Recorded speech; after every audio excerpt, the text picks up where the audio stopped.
Kamusta, Taurus? Welcome to Like a Tarot. Alamin natin kung anong nangyayari ngayon na connected sa future mo. Unahin muna natin itong dapat mong isipin o kaya dapat mong gawin dito sa card na ito. Para sa mga bagong viewers, ang reading na ito ay timeless reading, general reading at guide po lamang kaya hindi po magre-resonate sa lahat. Kunin mo lang yung akma sa sitwasyon mo. Ikaw na rin magpalit kung si person mo ito o ikaw. Itong card na ito ay nagsasabi na kung meron ka mang sitwasyon na pinagdaraanan, magkakaroon ng linaw ito. Magkakaroon ka rin ng kaalaman at saka mag-grow ka. Isipin mo na sa madilim o mahirap na sitwasyon na pinagdaraanan mo ay marami pa rin posible. At saka hindi mo tatahaking mag-isa yung mga problemang pinagdaraanan mo kasi meron kang spiritual blessing. Yung kaalaman mo ang mag-guide sa iyo. Na para marami ka pang madiskubre sa sarili or sa paligid mo. At saka huwag din limitahan yung mga mabubuting bagay na makakapagpasaya sa iyo. Dito naman sa tarot cards natin alamin kung ano pa yung ibang detalye.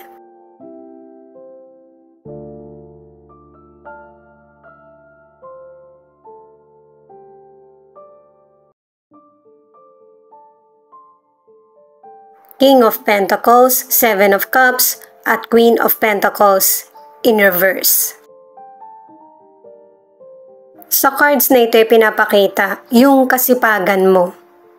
Lahat ginagawa mo na para matugunan yung pangangailangan mo sa buhay. Pero merong person na careless sa mga effort mo.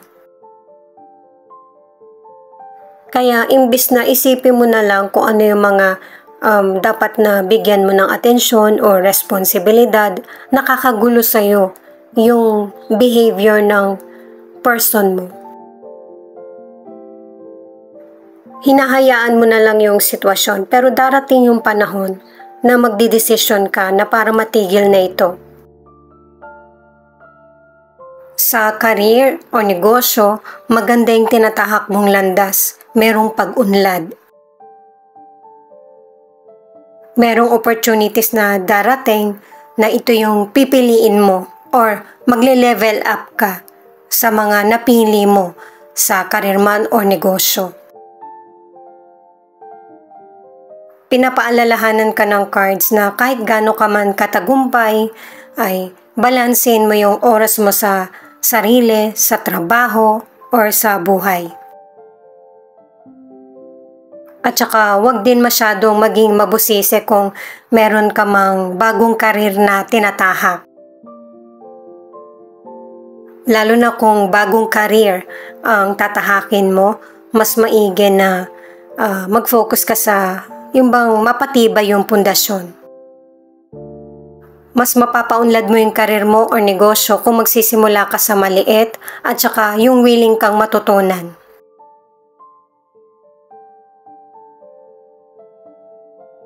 Ito naman yung additional card na King of Wands. Nakaapat na words ka na para sa oportunidad na darating sa buhay mo na mas lalo kang gaganahan sa career o negosyo. At saka, may inspire mo din yung mga taong nasa paligid mo dahil sa pagiging dedicated sa mga plano mo sa buhay. Para sa ilang single, may potential person na meron siyang magandang trabaho or meron siyang kaya sa buhay. Kaya lahat ng gusto mo ay ibibigay niya sa iyo. Tiyakin mo muna sa sarili mo na gusto mo itong person na ito bago makipagrelasyon sa kanya.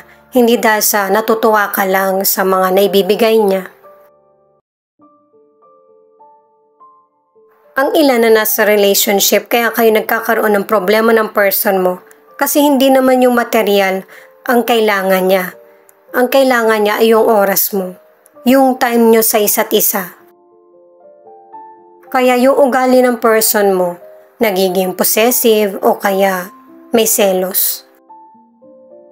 Ipaunawa mo sa person mo yung sitwasyon mo.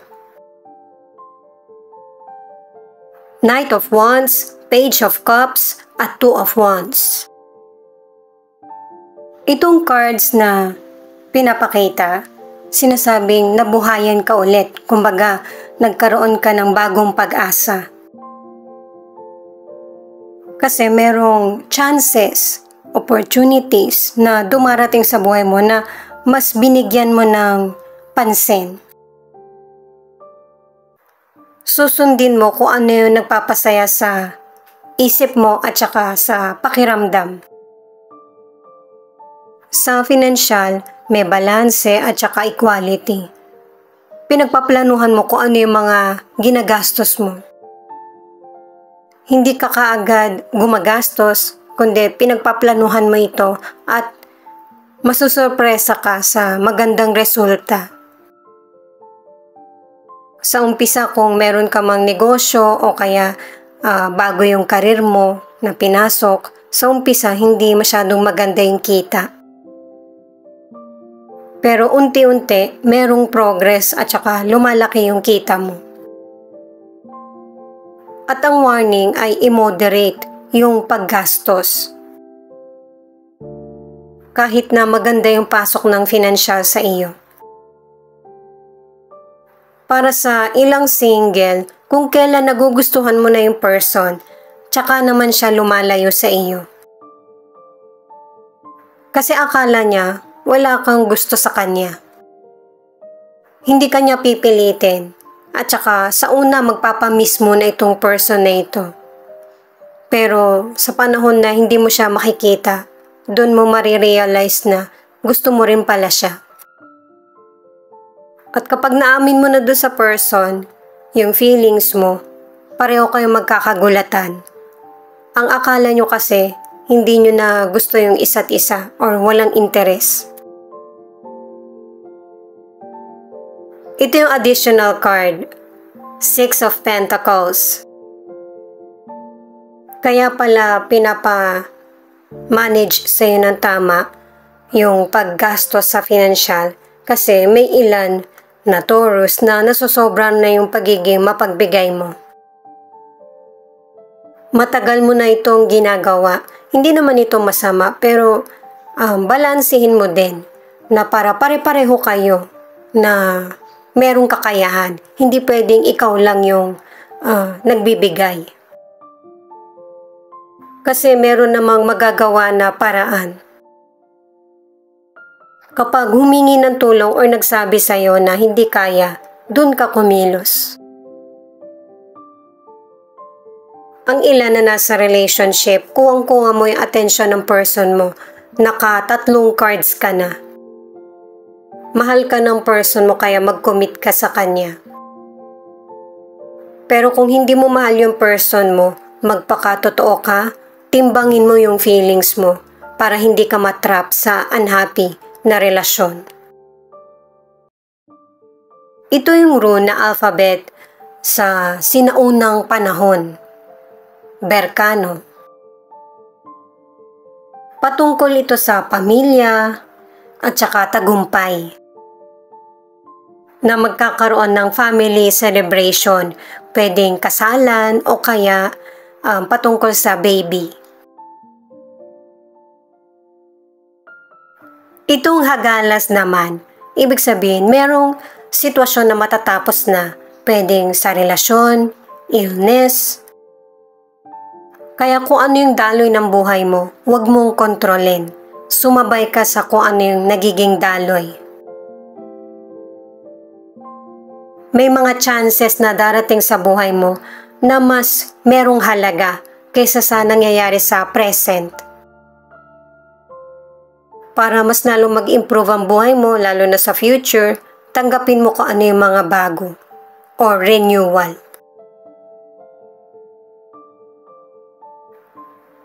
Itong ewas naman ay patience. Siyempre, hindi naman palaging maganda yung mangyayari sa buhay mo. Kailangan din ng pambalanse. May mga delay na mangyayari pero makakatulong pa rin sa iyo. Kasi mas masusuri mo yung sitwasyon mo na para magkaroon ng tamang desisyon or tamang pag-aksyon.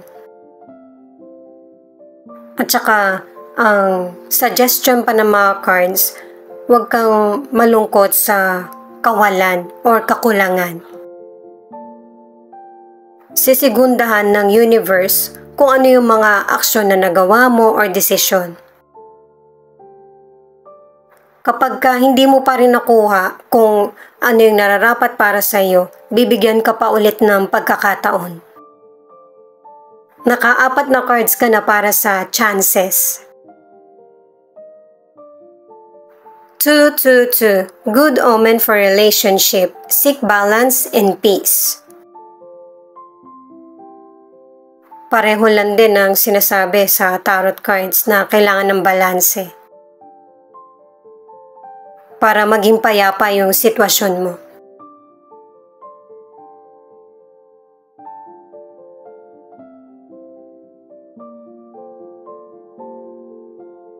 The Emperor, King of Cups, at Queen of Wands.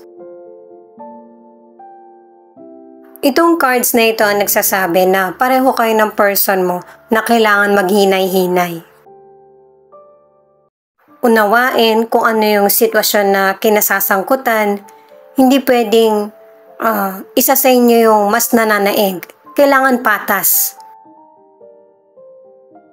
At saka ipakita na nauunawaan or nararamdaman mo yung kalungkutan ng person. Na kahit na ipinaglalaban mo kung ano yung tama. Kasi merong solusyon yung bawat problems na pinagdaraanan nyo ng person. Pwedeng katrabaho mo ito, kakilala, kaibigan, or kapamilya. Kasi kung patatagalin pa yung problem, mas malaki ang damage sa future.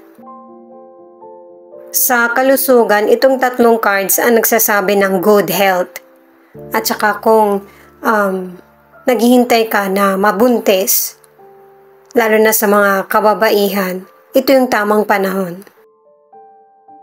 Mag-ingat din sa person na hindi ready magkaroon ng baby. Sa mga single, ang ilan sa inyo ready ka na ma-in love at darating yung potential person na magpapasaya sa iyo.